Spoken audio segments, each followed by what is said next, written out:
Hi, I'm Capt Frank Lanier, a retired Coast Guard officer and SAMS Accredited Marine Surveyor with over 40 years of experience in the maritime and diving industry. I've amassed literally thousands of photos of all the bad things I've found on boats during my career as a Marine Surveyor. So what we're going to do today is take a look at some of my favorites. We're going to take a look at each picture.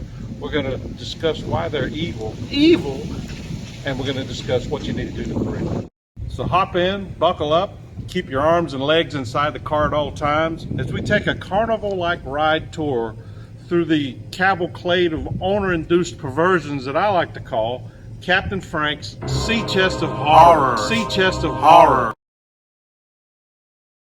The majority of onboard fires can be traced to faulty or improperly installed electrical systems.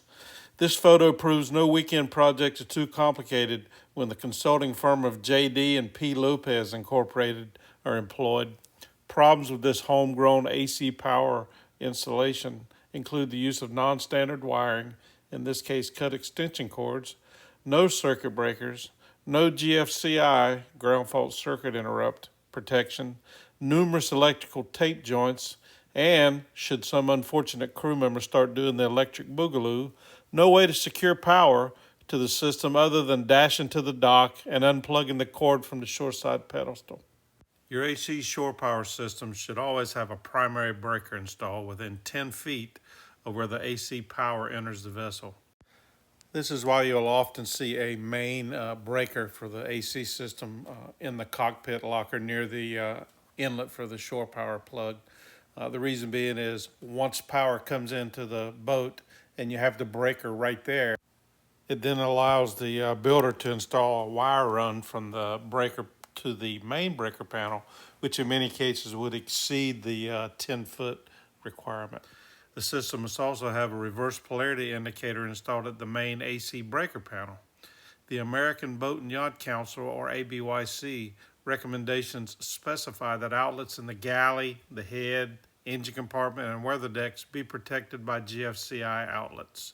My personal recommendation is that all outlets be protected by GFCI, since extension cords leading from an outlet that is not protected can be used in the areas that require the protection. If an existing receptacle box isn't deep enough to accept a GFCI outlet and it's not easily changed, another option is installation of a new box of adequate size with the GFCI unit near the main panel.